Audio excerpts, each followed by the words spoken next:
Good day po muli mga ka-woods. Welcome ulit dito kay 3M.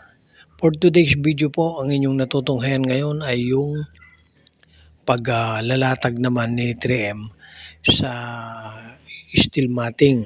Yan pong steel matting na yan ay malinis naman po yan. At ang purpose niya po, magmula dun sa pagkakaahon niya sa drum na may tubig, na ibinabad niya ng 10 to 12 hours, ay kanya naman po ngayong patutuluan para na sa ganun ay bago niya ikamada doon sa tinatawag na bed or kama ay hindi po masyadong or may mga tumutulo pang tubig. Katamtamang basa lang po siya.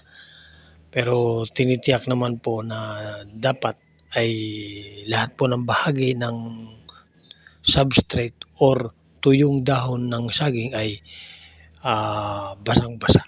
Yan po ka-woods. Kaya dito po sa pagkakataon na to ay i-drain lang po ni 3M ng 30 to 45 minutes. At pagkatapos po niyan ay kanya na po yung ikakamada.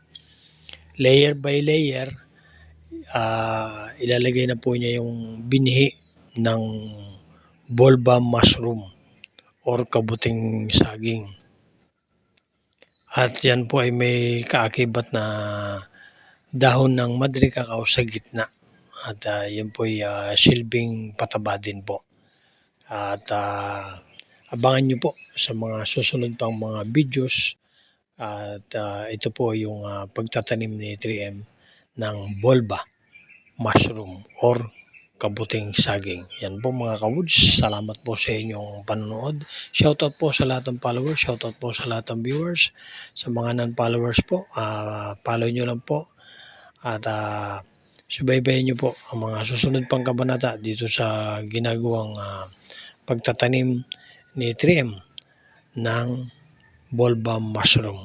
Maraming pong salamat sa inyo. Patnubayan po ang lahat ng ating Panginoong Diyos sa araw-araw at lagi tayong magpapasalamat sa biyaya, lalong-lalo na sa pagmulat ng ating mga mata.